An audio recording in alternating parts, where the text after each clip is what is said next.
La soberanía de Dios. Arthur Walkington Pink.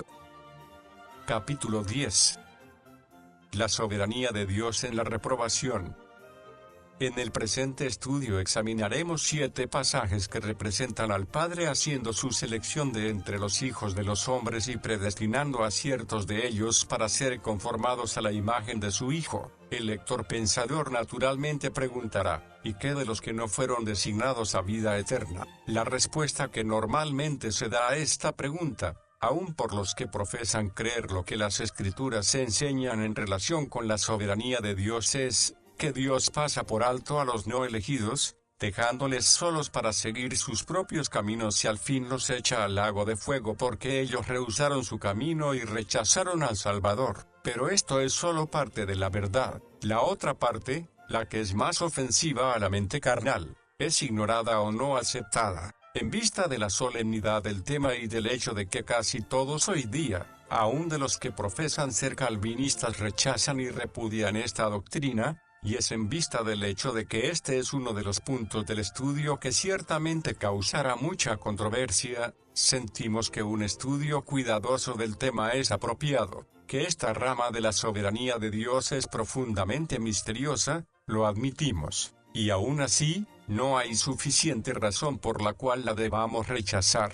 El problema es que en estos tiempos hay muchos que reciben el testimonio de Dios, solo hasta donde ellos pueden comprenderlo. En términos claros, lo que estamos considerando es, ¿ha predestinado Dios a ciertas personas para la condenación?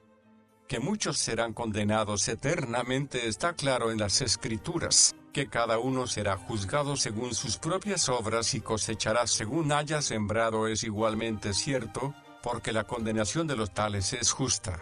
Romanos 3:8. Lo que vamos a probar es que Dios mismo decretó que estos no elegidos escogerían el camino que ahora siguen. De lo que hemos dicho en el capítulo anterior en relación a la elección de algunos para salvación, es lógico, aun si estuviera muda la Escritura sobre este punto, que hay un rechazamiento de los otros. Cada elección, evidente y necesariamente implica un rechazo. Si hay a quienes Dios ha escogido desde el principio para salvación, Segunda de Tesalonicenses 2:13, entonces hay otros a quienes Dios no ha escogido para salvación. Si hay algunos que el Padre le dio a Cristo, San Juan 6:37, entonces tiene que haber otros a quienes el Padre no le dio a Cristo. Si hay unos cuyos nombres están escritos en el libro de la vida del Cordero, Apocalipsis 21:27, entonces tiene que haber otros cuyos nombres no están escritos ahí. Esto es lo que comprobaremos. Ahora bien, todos reconocen que desde la fundación del mundo Dios preconoció y previó a todos los que recibirían a Cristo como su Salvador, así como los que no. Entonces, al conceder el nacimiento de tales personas que él sabía de antemano iban a rechazar a Cristo, los creó para condenación. Dirá alguien, no. Aunque Dios previó que estos rechazarían a Cristo, Él no decretó que así harían. Esto es evitar la verdad del asunto. Dios tenía una razón definida en crear al hombre, un propósito en crear a cada individuo, y en cuanto al destino de sus criaturas, Él propuso que unos pasarían la eternidad en el cielo y que otros la pasarían en el lago de fuego. Si Él previó que al crear a cierta persona, dicha persona iba a despreciar y rechazar al Salvador, y aún así sabiendo esto de antemano, trajo a la existencia a tal persona, entonces es claro que Él designó y ordenó a esa persona para perdición. La fe es el don de Dios si el propósito de darla solamente a algunos envuelve el propósito de no darla a otros. Sin fe no hay salvación, el que cree no es condenado. El que no cree es condenado, etc. Entonces, si hay descendientes de Adán que no son incluidos en el propósito de darles la fe, es que ellos son apartados para condenación. No solo son lógicas estas conclusiones, sino también la historia las confirma. Antes de la encarnación divina, por el espacio de casi 2000 años, la vasta mayoría de la humanidad quedó sin los medios de gracia, sin oír la predicación de la palabra de Dios y sin ninguna revelación escrita de su voluntad. Por largos siglos Israel era la única nación a quien Dios dio el privilegio de recibir una revelación especial de Él mismo. En las generaciones pasadas Dios permitió que todas las naciones anduvieran en sus propios caminos. Hechos de los Apóstoles 14:16. Solamente a vosotros he conocido de todas las familias de la tierra. Amós 3:2. Como consecuencia, todas las demás naciones estaban también destituidas de la fe que viene por el oír. Romanos 10:17. No solo ignoraban quién es Dios, sino que también desconocían cómo agradarle. Ahora, si Dios se había propuesto la salvación de ellos, ¿no les hubiera revelado la manera de obtenerla? Pero es claro que no lo hizo. Si la deidad puede, siendo consistente con su justicia, misericordia y benevolencia, negar a algunos los medios de gracia, y guardarles en ignorancia sin fe, por razón de los pecados de sus antepasados, ¿por qué debe de considerarse como incompatible con sus perfecciones el excluir a estos de la gracia misma y de la vida eterna que viene con la gracia? Viendo que Él es el Señor y soberano tanto del fin para el cual los medios existen, y de los medios que producen el fin, ¿no es evidente también en nuestros días, que hay muchos que viven en países donde el Evangelio es predicado, países llenos de iglesias, quienes mueren como extraños a Dios y a su santidad? Es cierto que los medios de gracia estaban a su alcance, a la mano, pero muchos de ellos no lo supieron. Miles nacen en hogares donde les enseñan desde la infancia que todos los cristianos son hipócritas y que los predicadores son unos charlatanes. Otros aprenden desde la cuna, estando en el catolicismo romano, que el cristianismo evangélico es herejía mortal y que es peligroso leer la Biblia. Otros que nacen dentro de la religión conocida como ciencia cristiana no saben más del Evangelio que un pagano. La gran mayoría mueren en total ignorancia del camino de paz. Ahora bien, no estamos obligados a concluir que fue la voluntad de Dios no comunicarles la gracia. Si hubiera sido la voluntad de Dios en el tiempo rehusarles su gracia, tuvo que haber sido su voluntad desde la eternidad pasada, siendo que su voluntad tanto como su persona son lo mismo ayer, hoy, y por los siglos. Que no se nos olvide que la providencia son nada menos que las manifestaciones de sus decretos. Lo que Dios hace en el tiempo es lo que se propuso en la eternidad, su voluntad es la única causa de todos sus hechos. Es por esta razón que vemos que si dejó a algunos en incredulidad final, deducimos que fue su consejo determinado a hacerlo desde antes de la fundación del mundo. La Confesión de Fe de Westminster dice: Dios, desde la eternidad, por el consejo sabio y santo de su propia voluntad, predestinó libre e inmutablemente todo lo que sucede. El fallecido señor Grant, un estudiante meticuloso y escritor, comentó sobre estas palabras lo siguiente: es una divina y perfecta verdad que Dios ha ordenado para su propia gloria todo lo que sucede. Ahora bien, si esto es verdad, ¿no queda establecida la doctrina de la reprobación? ¿Qué tipo de evento, en la historia humana, ha sucedido más que este? Que hombres y mujeres pasan de este mundo a la eternidad sin esperanza, a una eternidad de sufrimiento. Si Dios ha predestinado todo lo que acontece, entonces es necesario entender que Él debe haber decretado que innumerables seres humanos pasen de este mundo como perdidos para sufrir eternamente en el lago de fuego. ¿No es esta la conclusión inevitable? Puede ser que el lector diga que todo esto es lógico, pero que es puro intelectualismo. Bueno, queremos decir que además de lo lógico de nuestros argumentos, hay muchos pasajes en la Santa Escritura que hablan clara y definitivamente sobre este punto, pasajes que son fáciles de entender, tan fuertes que no se pueden pasar por alto. Lo que nos deja sorprendidos es que tantos hombres buenos han refutado la innegable verdad que estos pasajes enseñan. Textos que comprueban la doctrina de la reprobación.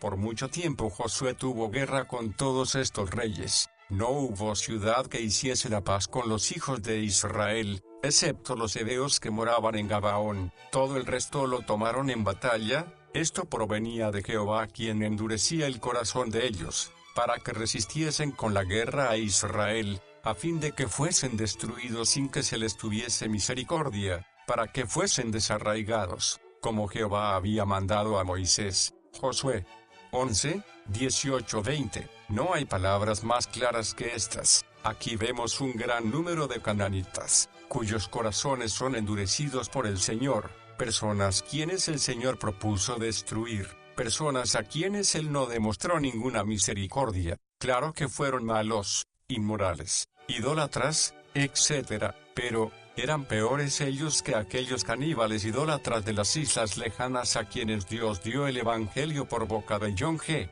Patton. Seguro que no. Entonces, ¿por qué no mandó Jehová a Israel que instruyera a los cananitas a obedecer sus leyes y servir al único Dios verdadero? Ciertamente la respuesta correcta es que los tenía marcados para destrucción. Y si fueron marcados para destrucción, entonces así era su destino desde toda la eternidad. Todo lo ha hecho Jehová para su propio propósito, y aún al impío para el día malo. Proverbios 16, 4. Que el Señor ha hecho todo, quizá todos los acepten, que Él ha hecho todo para Él mismo, no es tan aceptado, que Dios nos hizo, no para nuestro propio bien, sino para Él, no para nuestra felicidad sino para su propia gloria, se afirma, sin embargo, repetidamente en la Escritura. Apocalipsis 4, 11, y Proverbios 16, 4. Va aún más allá al declarar explícitamente que el impío es hecho para el día malo, que este fue el propósito al darle la existencia. Pero, ¿por qué? No nos dice el apóstol Pablo en la epístola a los Romanos 9, 17, para esto mismo te levanté, para mostrar en ti mi poder y para que mi nombre sea proclamado por toda la tierra. Dios ha hecho al impío para que, como propósito principal, él pueda demostrar su poder, es decir, demostrarlo dominando y destruyendo al enemigo más fuerte. Entonces yo les declararé, nunca os he conocido, apartaos de mí, obradores de maldad. En estudios anteriores a este, fue demostrado que las palabras conocer y preconocer, cuando se aplican a Dios en las Escrituras, tienen referencia no solo a su conocimiento, es decir, al simple conocimiento, sino a su conocimiento de aprobación. Por ejemplo, cuando Dios dijo a Israel, a vosotros solamente he conocido de todas las familias de la tierra. Amós 3, 2, es evidente que quiso decir solo ustedes son mis favorecidos. Cuando leemos en Romanos 11, 2, Dios no rechazó a su pueblo, el cual conoció de antemano. Es obvio que el significado de estas palabras es, que Dios no ha rechazado finalmente al pueblo a quien Él escogió como objetos de su amor. Deuteronomio 7, 8. De la misma manera, y es la única manera en que entendemos Mateo 7, 23. En el día del juicio el Señor les dirá a muchos nunca los conocí. Vean que no es que no tuvo conocimiento de ellos, sino que ellos nunca fueron los objetos de su aprobación. Compare este pasaje con el de San Juan 10, 14. Conozco, amo, mis ovejas y las mías me conocen, aman. Las ovejas, sus elegidos, los de menor número, estos son conocidos, pero los reprobados, los no elegidos, los de mayor número, no son conocidos, ni desde antes de la fundación del mundo fueron conocidos, nunca los conoció. En Romanos 9, la doctrina de la soberanía de Dios en relación con los elegidos y con los reprobados se tratada en detalle. Una exposición detallada de este capítulo tan importante está fuera de nuestro alcance en este estudio, pero tomaremos el espacio necesario para tratar esa parte del capítulo que más claro habla de la reprobación. Porque la Escritura dice al faraón, para esto mismo te levanté, para mostrar en ti mi poder, y para que mi nombre sea proclamado por toda la tierra. Romanos 9, 17. Estas palabras hacen referencia a los versículos 13 y 14. En el versículo 13, se declaran, el amor de Dios para Jacob y su ira para Esaú. En el versículo 14, está la pregunta, ¿acaso hay injusticia en Dios?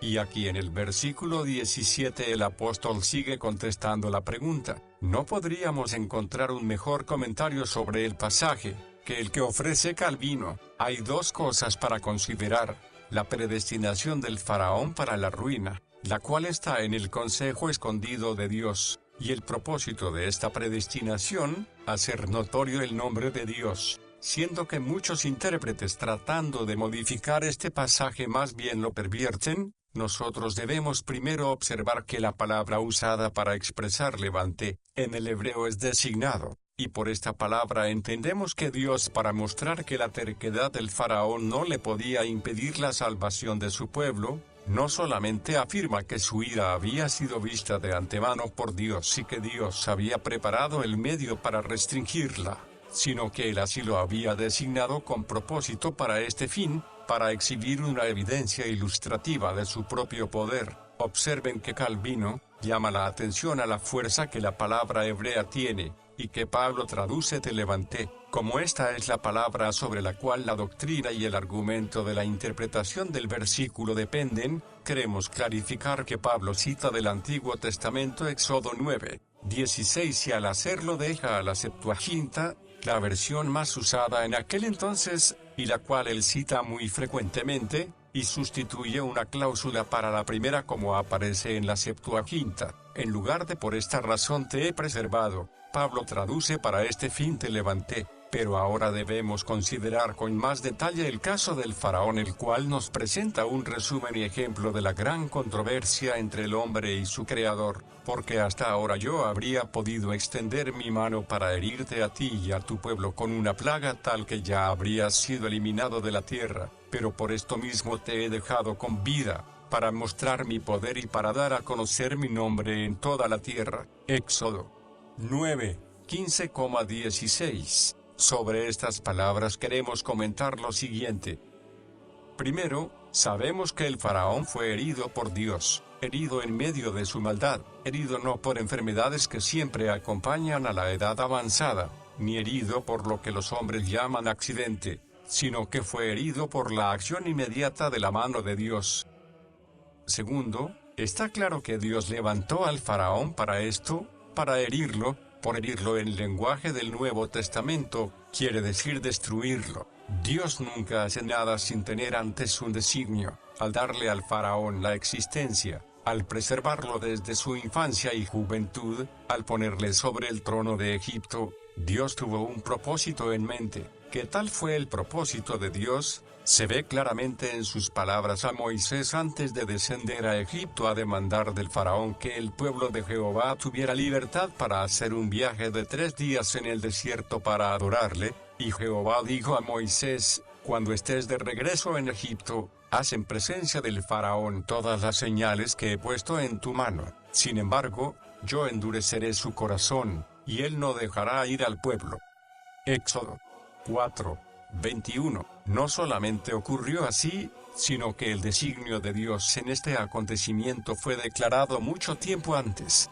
400 años antes de este hecho, Dios había dicho a Abraham, ten por cierto que tus descendientes serán extranjeros en una tierra que no será suya, y los esclavizarán y los oprimirán 400 años. Pero yo también juzgaré a la nación a la cual servirán, y después de esto saldrán con grandes riquezas. Génesis 15:13-14. De estas palabras vemos que la nación y su rey fueron considerados en un solo juicio y que el propósito de Dios hacia ellos fue formado mucho antes de dar al faraón la existencia. Tercero, un examen del modo de proceder de Dios con el faraón demuestra que el rey egipcio era en verdad un vaso preparado para destrucción, puesto que el trono de Egipto, con el control del gobierno en sus manos, Faraón se sentó como cabeza de la nación que ocupó el primer lugar entre las naciones del mundo. No hubo otro monarca sobre la tierra capaz de controlar u ordenar al faraón. A tal altura fue levantado este reprobado por Dios, y tal cosa era necesaria para prepararle para su destino final,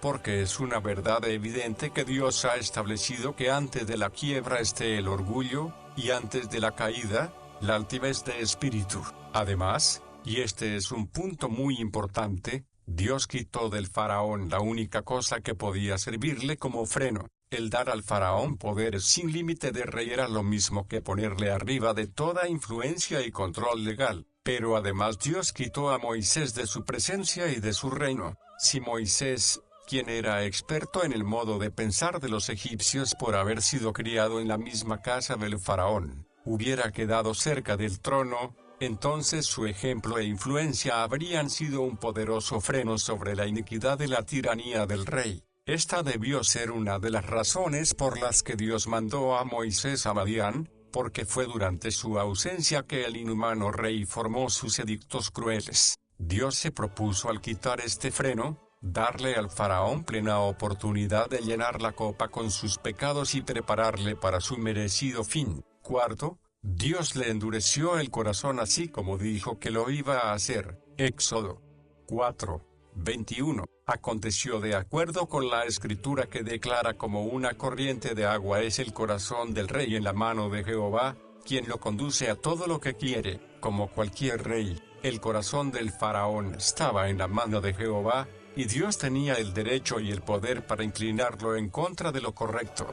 Dios determinó no dejar al faraón ceder a las demandas de Moisés, de dejar ir a Israel, y para lograr esto Dios endureció el corazón del faraón. Quinto, es de mucho valor notar cómo la vindicación de los hechos de Dios para con el faraón ha sido atestiguada. Qué interesante es notar que el testimonio del faraón mismo está a favor de Dios y en contra del rey. En Éxodo 9:15 y 16, aprendemos cómo Dios contó al faraón el propósito por el cual él había sido levantado, y en el versículo 27 del mismo capítulo leemos que el faraón dijo: he pecado esta vez, Jehová es el justo, yo y mi pueblo somos los culpables. Fíjense que esto dijo después de saber que Dios le había levantado para herirle, después del juicio de Dios, después de haber endurecido él mismo su propio corazón. Ya para este tiempo el faraón estaba listo para su fin, estaba preparado para decidir si era Dios quien le había injuriado a él o era él quien buscó injuriar a Dios, y confesó que había pecado y que Dios era justo. Tenemos el testimonio de Moisés, quien estaba bien enterado del asunto. Moisés oyó en el principio acerca del propósito de Dios en relación al faraón. Era testigo del proceder de Dios con el faraón. Había observado la paciencia divina demostrada hacia este vaso de destrucción, y al final había sido testigo del juicio en el Mar Rojo. ¿Cuál fue la impresión que tuvo Moisés? ¿Protesta que fue una injusticia? No. Lejos de eso. Más bien dice: ¿quién como tú, oh Jehová, entre los dioses? ¿Quién como tú, majestuoso en santidad, temible en hazañas dignas de alabanza, hacedor de maravillas? Éxodo 15:11. Fue movido Moisés por un espíritu vindicativo cuando vio al enemigo de Israel herido por las aguas del Mar Rojo. Seguramente no, pero observen esto: los santos en el cielo, después de haber sido testigos de los juicios de Dios, juntos cantan el cántico de Moisés, el siervo de Dios, y el cántico del Cordero, diciendo: grandes y maravillosas son tus obras, Señor Dios Todopoderoso, justos y verdaderos son tus caminos, Rey de las naciones. Aquí está el clímax, la plena y final vindicación del proceder de Dios con el faraón. Los santos en el cielo cantando el cántico de Moisés, en el cual ese siervo de Dios celebró glorificando a Dios por haber herido al faraón y su ejército, declarando que en tal hecho Dios no es injusto sino justo y verdadero. Y nosotros también tenemos que creer que el juez de toda la tierra hizo bien en crear y destruir este vaso de destrucción, el faraón.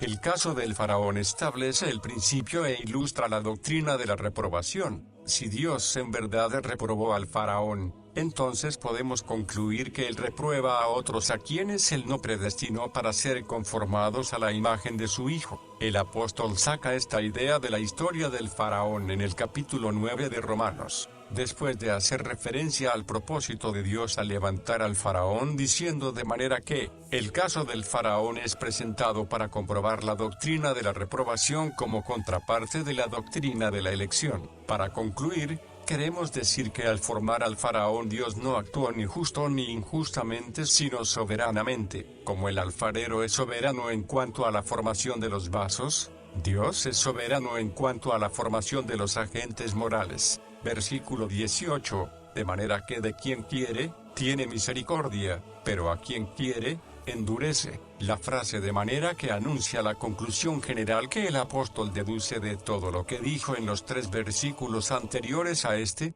donde niega que Dios haya sido injusto al amar a Jacob y aborrecer a Esaú, y aplica este principio en el ejemplo ilustrativo del proceder de Dios con el faraón. Pablo basa todo en la voluntad soberana del Creador. Dios ama a uno y aborrece al otro, concede misericordia a algunos y a otros los endurece, sin tratar de justificarse sobre alguna base, salvo su propia voluntad soberana. La parte del versículo 18, que es más repugnante a la mente carnal, es la referencia al endurecimiento. Al que quiere, endurece, y es aquí en esta frase donde tantos expositores han adulterado la verdad. El punto de vista más común es el que enseña que el apóstol está hablando de un endurecimiento judicial, ejemplo, un abandono al pecador por parte de Dios porque el objeto de su desagrado primero había rechazado a Dios y a la verdad. Los que sostienen esta interpretación apelan a ciertos textos como Romanos 1,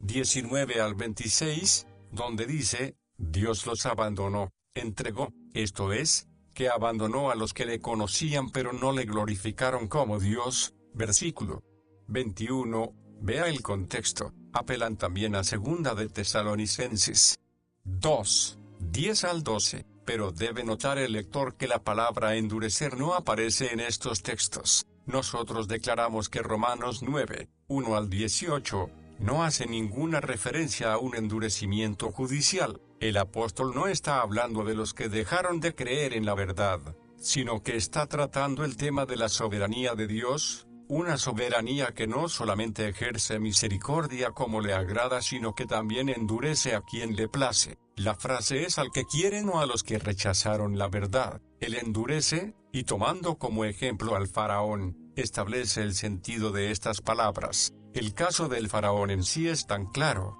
pero el hombre ha hecho lo mejor que puede para esconder la verdad que en él es ejemplificada, pero a pesar de haber hecho tantas señales delante de ellos, no creían en él, para que se cumpliese la palabra del profeta Isaías que dijo, Señor, ¿quién ha creído a nuestro mensaje? ¿A quién se ha revelado el brazo del Señor?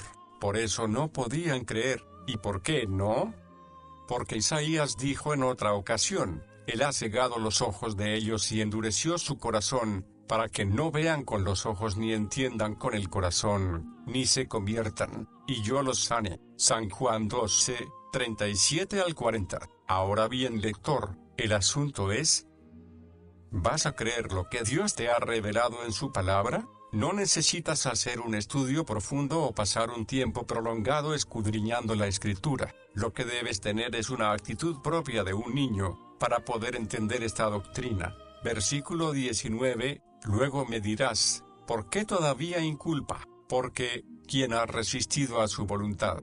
¿No es esta la misma queja del hombre moderno? La línea de pensamiento que sigue el apóstol es esta, siendo que todo depende de la voluntad de Dios, la cual es irreversible, y siendo que por esta voluntad Él puede hacer todo como soberano, hacer misericordia o imponer castigo, ¿por qué no tiene misericordia de todos, haciéndoles obedientes y libres del castigo? Vean que el apóstol no dice que Dios no debe enojarse porque no tiene base para su enojo, ni tampoco dice que los hombres pueden resistir a la voluntad divina. Tampoco nos quiere decir que hemos malentendido sus palabras, sino que nos quiere hacer entender que no tenemos derecho alguno de hacer tal objeción. La objeción es inadmisible porque es altercar con Dios, es quejarse de lo que Dios ha hecho. Las palabras que el apóstol pone aquí en la boca de quien propone tales objeciones son claras y directas y es casi imposible el malentenderlas. Lector, para ti, ¿qué quieren decir estas palabras? ¿Será que el apóstol no supo que esta doctrina iba a causar tal objeción? Si lo que hemos escrito no causa la misma objeción en la mente carnal, o no hemos presentado correctamente la doctrina como se halla en el capítulo 9 de Romanos, o la naturaleza humana ha cambiado. Versículo 20. Antes que nada, oh hombre, ¿quién eres tú para que contradigas a Dios? Dirá el vaso formado al que lo formó, porque me hiciste así. El apóstol, entonces, no dice que la objeción no es válida, sino que corrige al que propone la objeción, recordándole que es solo un hombre y por eso es incorrecto el que contradiga a Dios. Además le recuerda que únicamente es una cosa labrada y por eso es una locura y blasfemia hablar contra el que le formó. Antes de dejar este versículo quiero llamarle la atención a la última parte. ¿Por qué me hiciste así? Estas palabras nos ayudan a determinar correctamente el tema. Fíjense en la palabra así. ¿Cuál es su sentido en el contexto? Bueno, en el caso de Esaú no dice, ¿por qué me hizo así? Un objeto de la ira. En el caso del faraón, ¿por qué me hizo así? ¿Por qué me endureció? ¿Qué otro sentido podríamos dar a estas palabras? Es de suma importancia recordar que el tema del apóstol en este pasaje es el de la soberanía de Dios en su proceder con los que ama, los vasos de honra y misericordia, y con los que aborrece, los vasos de deshonra e ira. Versículos 21 al 23. ¿O no tiene autoridad el alfarero sobre el barro para hacer de la misma masa un vaso para uso honroso y otro para uso común? ¿Y qué hay si Dios, queriendo mostrar su ira y dar a conocer su poder, soportó con mucha paciencia a los vasos de ira que han sido preparados para destrucción? ¿Y qué hay si Él hizo esto, para dar a conocer las riquezas de su gloria sobre los vasos de misericordia que había preparado de antemano para gloria? En estos versículos el apóstol presenta una respuesta conclusiva a las objeciones del versículo 21. Primero dice, ¿o no tiene autoridad el alfarero sobre el barro? Notamos que la palabra traducida poder en el versículo 22 donde indica fuerza. En el versículo 21 la palabra indica privilegio soberano. La misma palabra es usada en San Juan 1:12, les dio derecho de ser hechos hijos de Dios, y la cual, como es sabido, quiere decir privilegio en San Juan 1:12 y Romanos 9:21. Versículo 21, ¿o no tiene autoridad el alfarero? Es indiscutible que el alfarero es nada menos que Dios mismo. El versículo anterior sostiene esta conclusión.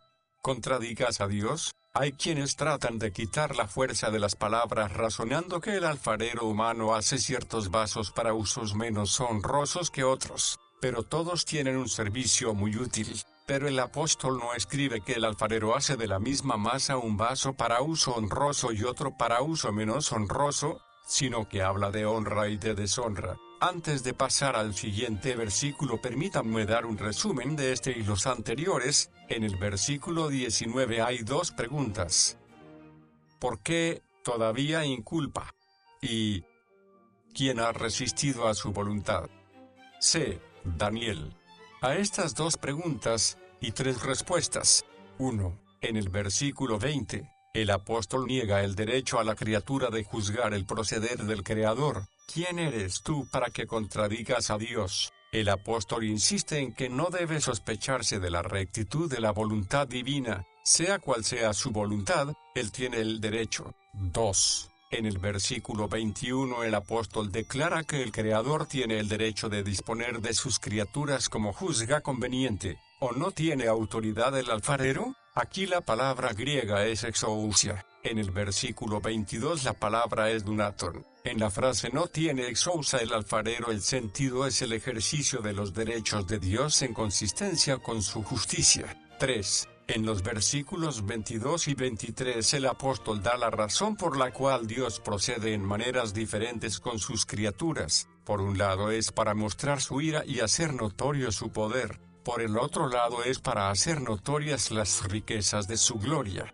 Ciertamente Dios tiene este derecho porque es el Creador, pero ¿ejerce este derecho? Sí. Los versículos 13 y 17, para esto mismo te levanté. Versículo 22, ¿y qué hay si Dios, queriendo mostrar su ira y dar a conocer su poder, soportó con mucha paciencia a los vasos de ira que han sido preparados para destrucción? Aquí el apóstol no dice por qué Dios actúa como actúa. Observen que aquí en el versículo 22 hace mención de vasos de ira antes de mencionar a los vasos de misericordia. ¿Por qué en este orden? Respondemos, porque son los vasos de ira los individuos por quienes se hace la objeción del versículo 19. Se Daniel 2 razones por haber hecho vasos de deshonra.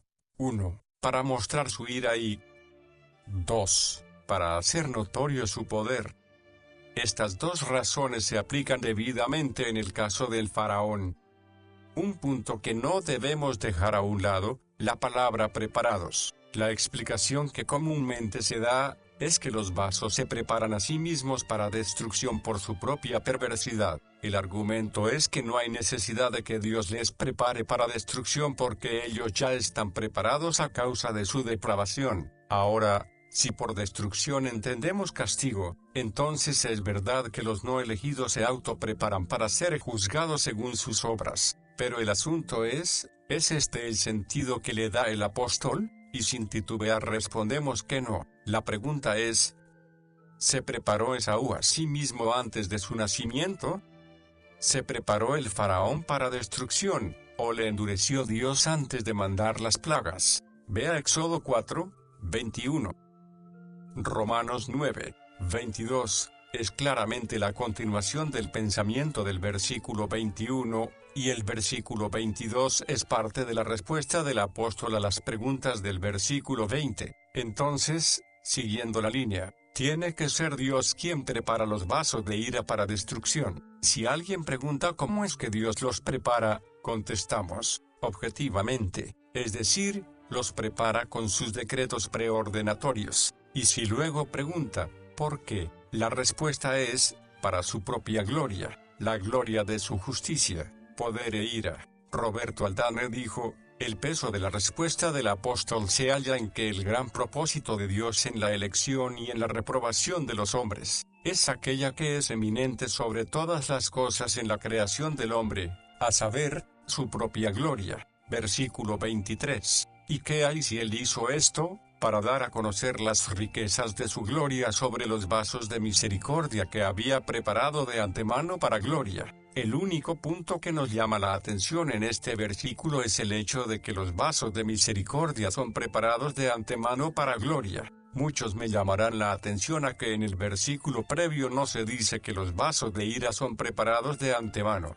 Y esta omisión indica que ellos se preparan a sí mismos en el tiempo en vez de que Dios los prepare en la eternidad. Pero esta conclusión no sigue la línea de razonamiento del apóstol. Debemos ver otra vez el versículo 21 y notar la ilustración que allí se da. El barro es materia inánime, corrupta, descompuesta y representa muy bien a la humanidad caída. Y siendo que el apóstol contempla el proceder soberano de Dios con la humanidad en vista de su caída, no habla de vasos preparados de antemano para destrucción por la razón obvia que no fue sino hasta después de la caída que ellos llegaron a ser en sí mismos lo que se simboliza con el barro. Para contradecir este argumento erróneo solo es necesario aclarar que lo que dice el texto no es que los vasos se preparan para destrucción, lo cual sería la palabra usada si así fuera el sentido, sino que son preparados para destrucción, que es a la luz de todo el contexto, la predestinación soberana a la destrucción por el Creador. Las palabras de Calvino sobre este versículo son muy agudas. Hay vasos preparados para la perdición,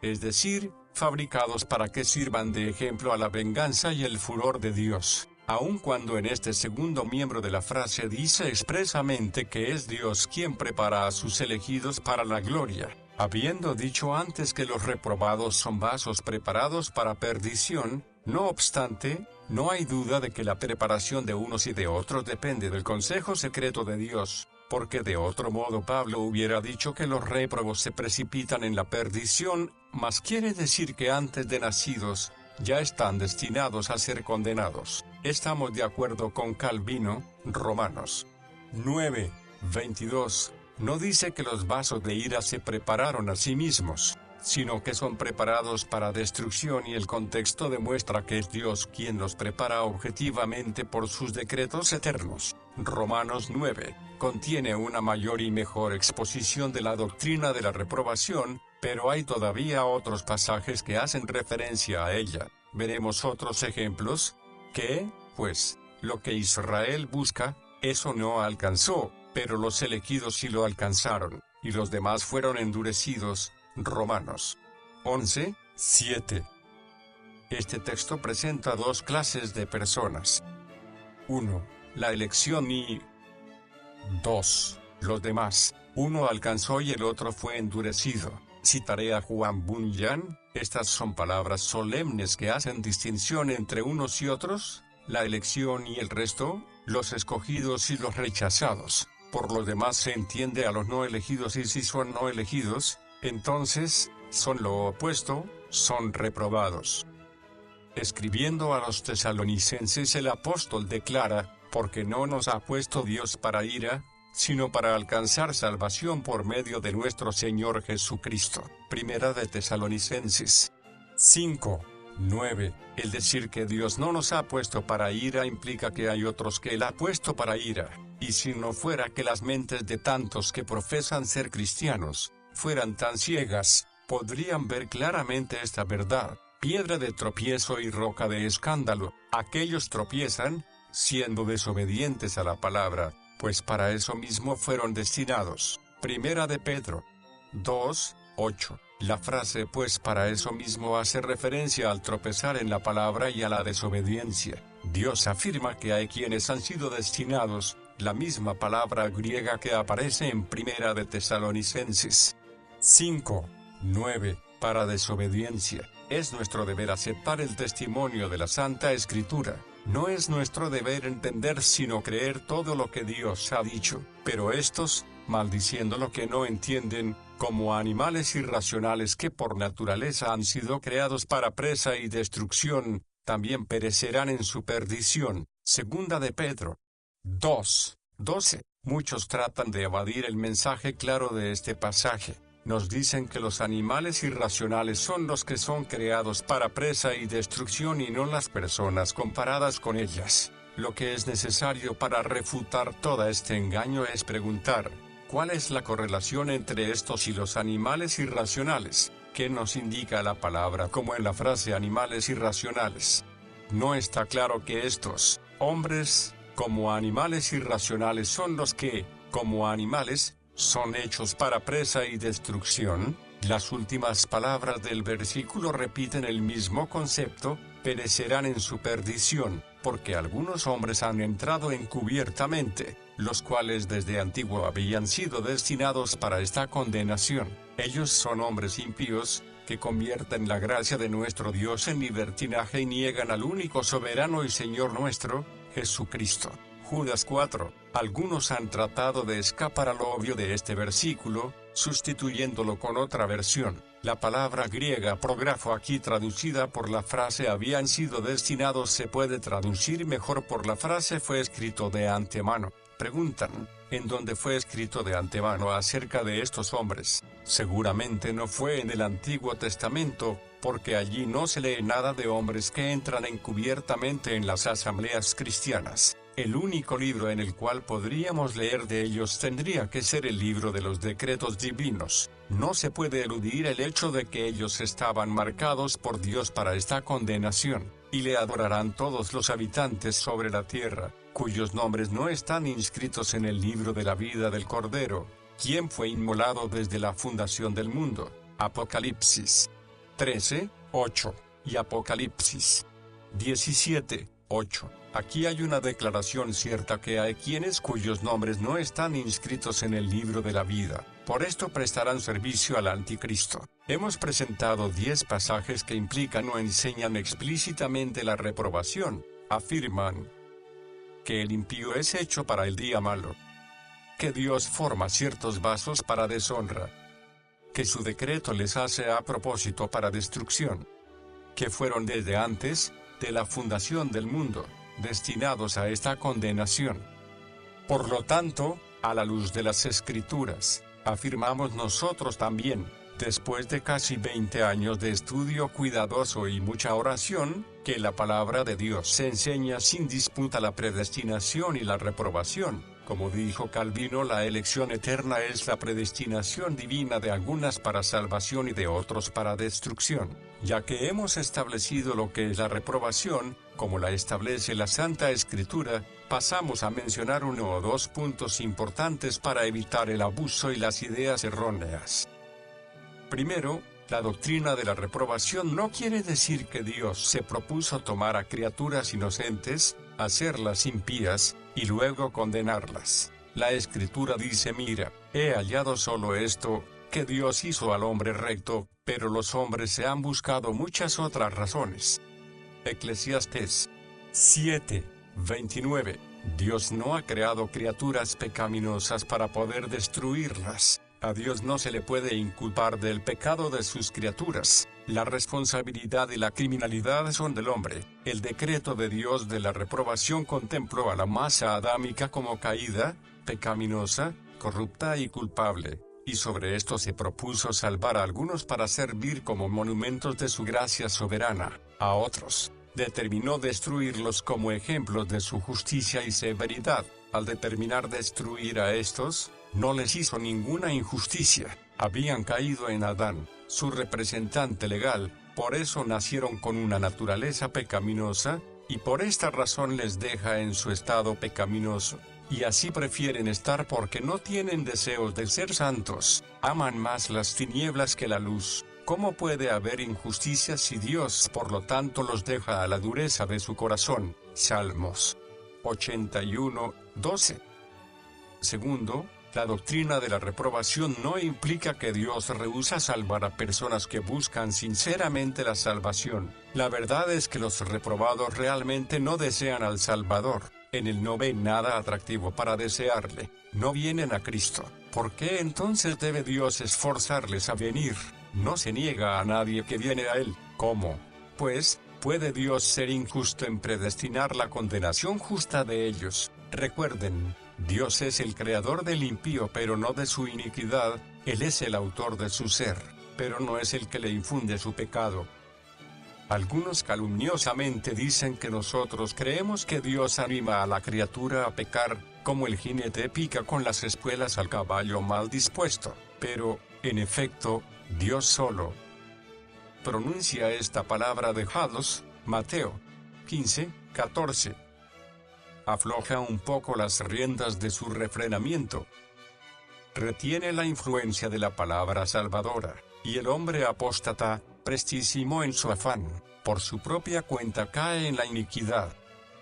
Tercero, de esta manera, el decreto de la reprobación de ningún modo contiende con la bondad de Dios, aunque los no elegidos no sean los objetos de la benevolencia de Dios de la misma forma que son los elegidos, no obstante, no están del todo excluidos de ella, gozan de las buenas cosas de la providencia, bendiciones no permanentes, en común con los propios hijos de Dios y a veces en grado superior a ellos, mas la providencia no mejora al reprobado, ¿les guía la bondad de Dios al arrepentimiento? No, al contrario ellos, menospreciando su bondad, paciencia y longanimidad, mas por su dureza y corazón no arrepentido atesoran para sí ira para el día del juicio. Romanos 2:4,5. ¿Cómo, entonces, pueden quejarse por no ser hechos objetos de la benevolencia en las edades venideras de la eternidad? Además, si al dejar a la totalidad de los ángeles caídos en su apostasía no contiende con la misericordia y la bondad de Dios, segunda de Pedro 2:4, mucho menos puede contender con las perfecciones divinas al dejar a muchos de la humanidad en sus pecados y condenarlos por eso. Finalmente, esta precaución es imposible para nosotros, sea quien sea, durante esta vida presente, asegurar quiénes son los réprobos. No podemos juzgar así a ningún hombre, no importa que tan vil sea. El pecador más malo puede estar incluido en la elección de gracia y un día ser vivificado por el Espíritu de gracia. Nuestra comisión es clara: predicad el Evangelio a toda criatura. Si hemos obedecido, entonces seremos irreprensibles. Si los hombres no prestan atención, la culpa es de ellos. Con todo, para Dios somos olor fragante de Cristo en los que se salvan y en los que se pierden, olor de muerte para muerte. Segunda de Corintios 2:15,16. Ahora, debemos considerar un número de pasajes que son citados con frecuencia con el propósito de mostrar que Dios no ha formado ciertos vasos para destrucción ni tampoco les ha designado para la condenación. ¿Y por qué moriréis, casa de Israel? Ezequiel 18:31. Sobre este pasaje no podríamos hacer un mejor comentario que el que hizo Augusto. Este es el pasaje que muy a menudo, erróneamente usan los arminianos. como si fuera un martillo que con un solo golpe pudiera hacer polvo a la doctrina. Pero resulta que la muerte aquí mencionada no es ni muerte espiritual ni muerte eterna, como es muy evidente en todo el contexto. La muerte de que habla el profeta es muerte política, la muerte de la prosperidad nacional, de la tranquilidad y la seguridad. El sentido de la pregunta es este: ¿qué es lo que te hace amar la esclavitud, el destierro, la ruina cívica? Claro que es el dejar de adorar las imágenes. Solo haciendo esto puedes salvarte de la calamidad y restaurarte a la respetabilidad como nación. ¿Son las miserias de la desolación públicas tan atractivas como para determinar por dónde caminarás? ¿Por qué moriréis, casa política de Israel? Así arguye el profeta y añade estas palabras: ciertamente, yo no quiero la muerte del que muere, dice el Señor Jehová, arrepentíos y vivid. Se incluye en estas palabras lo siguiente. Primero, la cautividad de los judíos no aumentó la felicidad de Dios.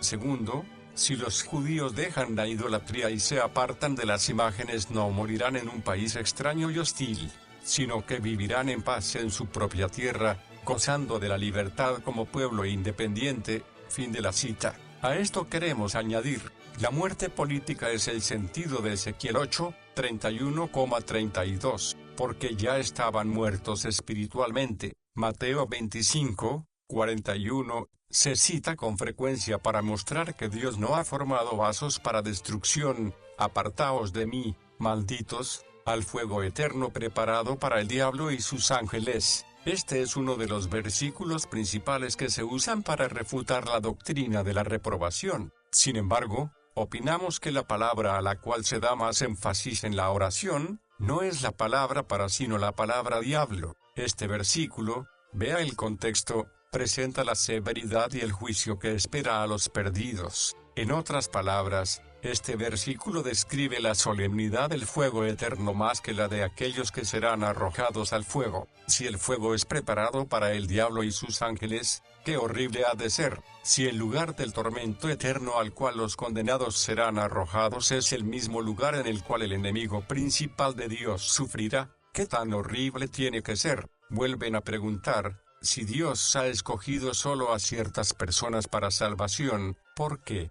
Entonces, ¿manda Dios que todos los hombres en todo lugar se arrepientan? Hechos de los Apóstoles 17, 30. Respondemos: el hecho de que Dios manda que todos se arrepientan es nada menos que un acto por el cual Él ejerce su soberanía como gobernador moral del pueblo. ¿Cómo podría haber hecho menos, siendo que todos han pecado contra Él? Además, el hecho de demandar arrepentimiento demuestra la universalidad de la responsabilidad del hombre. Esta escritura en ninguna manera dice que es el deseo de Dios dar arrepentimiento. Hechos de los Apóstoles 5, 31, a todos los hombres en todo lugar. Que el apóstol Pablo no creía que Dios da arrepentimiento a cada alma es claro en las palabras de 2 de Timoteo 2, 25, corrigiendo con mansedumbre a los que se oponen, por si quizás Dios les conceda que se arrepientan para comprender la verdad.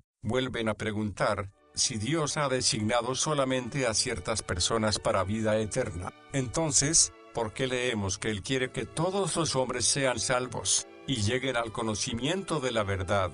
1 de Timoteo 2, 4. Respondemos: las expresiones todos y todos los hombres como la palabra mundo se usan muchas veces en un sentido general y relativo. Examinen con cuidado los pasajes siguientes: Marcos 1, 5, San Juan 6, 45, 8, 2, Hechos de los Apóstoles 21, 28, 22, 15, Segunda de Corintios 3, 2, encontrarán la prueba de nuestro argumento. 1 de Timoteo 2, 4. No puede enseñar que Dios quiere la salvación de todos los hombres, porque si así fuera, todos serían salvos sin excepción. Sin embargo, si Él determina una cosa, ¿quién lo apartará? Job 23, 13. Vuelven a preguntar: ¿no repite la Escritura muchas veces que Dios no hace acepción de personas?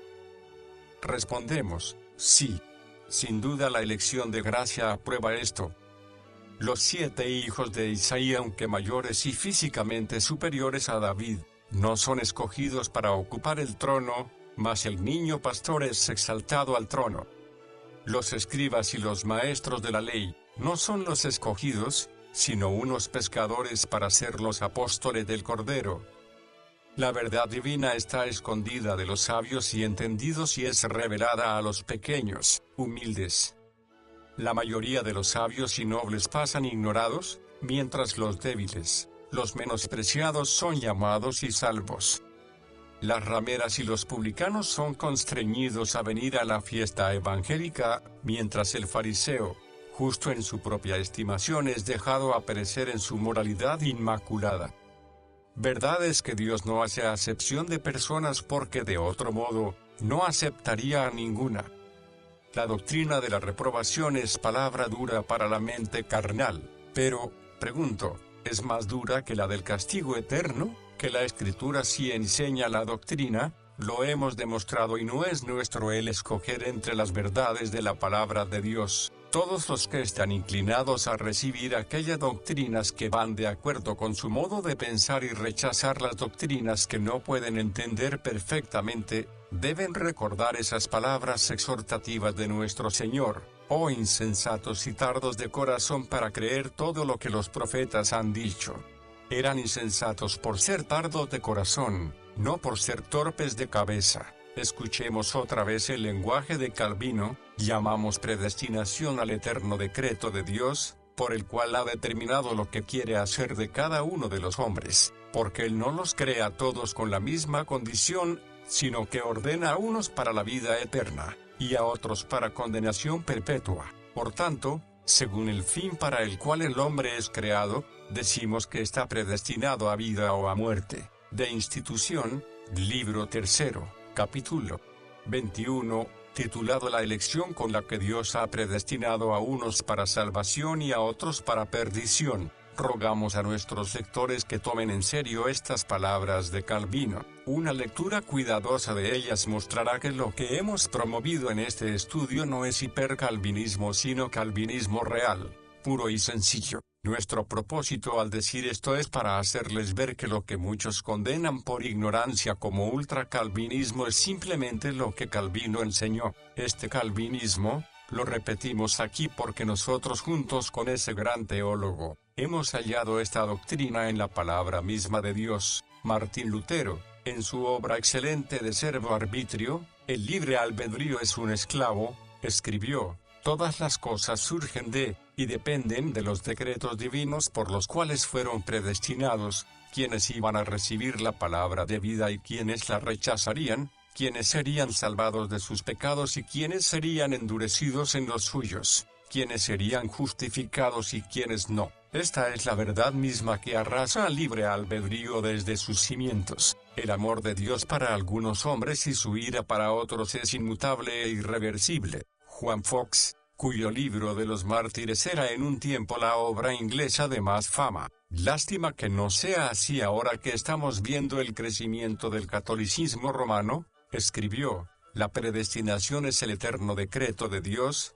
que Él propuso en sí mismo en relación a todo lo que le pasa a los hombres, sea para salvación o para condenación. El Catecismo de Westminster, 1688, aprobado y aceptado por la Asamblea General de la Iglesia Presbiteriana, declara: Dios, por un decreto eterno e inmutable, por puro amor, para la alabanza de su gracia, para ser manifestado en tiempo debido, eligió a algunos en gloria, y escogió en Cristo a algunos hombres para vida eterna y eligió también los medios necesarios, también su poder soberano y según el consejo inescrutable de su propia voluntad, por la cual extiende o retiene su favor como le agrada, ha pasado por alto y predestinado al resto a deshonra e ira, para la alabanza de la gloria de su justicia. Juan Bunyan, autor de El progreso del peregrino, escribió un volumen completo sobre la reprobación. De ese libro citamos esto: la reprobación de la persona toma lugar antes de su venida al mundo, antes de hacer bien o mal. Este es el testimonio de Romanos 9:11. Allí vemos dos en el seno de su madre, los dos reciben su destino, no solamente antes de hacer bien o mal, sino antes de tener la capacidad de hacerlo. Su destino, repito, para uno es vida eterna, para el otro no. Uno es elegido y el otro reprobado, uno escogido y el otro rechazado. En otro de sus libros titulado Llanto desde el infierno escribió Bunyan: aquellos que siguen rechazando y hacen poco caso de la palabra de Dios son aquellos que son destinados para ser condenados. Jonathan Edwards, 1743, en su comentario sobre Romanos 9, 22, ¿y qué hay si Dios, queriendo mostrar su ira y dar a conocer su poder, soportó con mucha paciencia a los vasos de ira que han sido preparados para destrucción? Dice que terrible parece la majestuosidad de Dios en la horridez de la ira, y debemos aprenderlo bien, es el propósito que tiene en la condenación de los impíos. Augusto Toplady, autor del himno Roca de la Eternidad y muchos otros himnos sublimes, escribió: Dios, desde toda la eternidad decretó dejar en sus pecados a algunos hijos de la raza caída de Adán y excluirlos de la participación de los beneficios de Cristo. En otro lugar escribió: nosotros, de acuerdo con las Escrituras, afirmamos que hay una predestinación de ciertos individuos a la vida, para la alabanza de la gracia divina, y también que hay una predestinación de ciertos individuos para muerte, para la gloria de la justicia divina. Tal muerte seguramente sufrirán injustamente, por sus pecados. George Whitefield, aquel titán espiritual del siglo XVII, usado por Dios para bendición de muchos, escribió: sin duda las doctrinas de la elección y de la reprobación se mantienen juntas. Yo declaro creer en la doctrina de la reprobación, que Dios propone dar gracia salvadora, por Cristo, solamente a cierto número y que el resto de la humanidad, desde la caída de Adán, son dejados por Dios, justamente para continuar pecando y para que al fin sufran aquella muerte la cual es su paga merecida. El Dr. Olge, tal vez el comentarista mejor conocido y más leído, dice sobre la frase, preparados para muerte, Romanos 9, 22, la otra interpretación da por sentado que la referencia es a Dios y que la palabra griega para preparados, por Dios, para destrucción. Esta interpretación, dice Olge, es aceptada no solo por la mayoría de los agustinianos sino también por muchos luteranos. Si fuera necesario podríamos dar citas de las obras escritas de Wycliffe, Hus, Ridley, Popper, Cranmer, Husserl, Juan Trapp, Thomas Godwin, Thomas Manton, capellán de Cromwell, Juan Owen, Whitsius, Juan Hill, predecesor de Spurgeon, y un ejército de otros más. Mencionamos esto para demostrar que muchos de los más eminentes santos del pasado, los que fueron usados en gran manera por Dios, sostenían y enseñaban esta doctrina que ahora es tan olvidada por hombres que no soportan la sana enseñanza. Esta doctrina es odiada por personas de pretensiones vanas, quienes, a pesar de su ortodoxia orgullosa y tan aplaudida piedad, no son siquiera dignos de desatar los zapatos de aquellos fieles y audaces siervos de Dios, o la profundidad de las riquezas, y de la sabiduría y del conocimiento de Dios, cuán incomprensibles son sus juicios e inescrutables sus caminos, porque, ¿quién entendió la mente del Señor? ¿O quién llegó a ser su consejero? ¿O quién le ha dado a él primero para que sea recompensado por él? Porque de él y por medio de él y para él son todas las cosas. A él sea la gloria por los siglos de los siglos. Amén. Romanos 11, 33 al 36.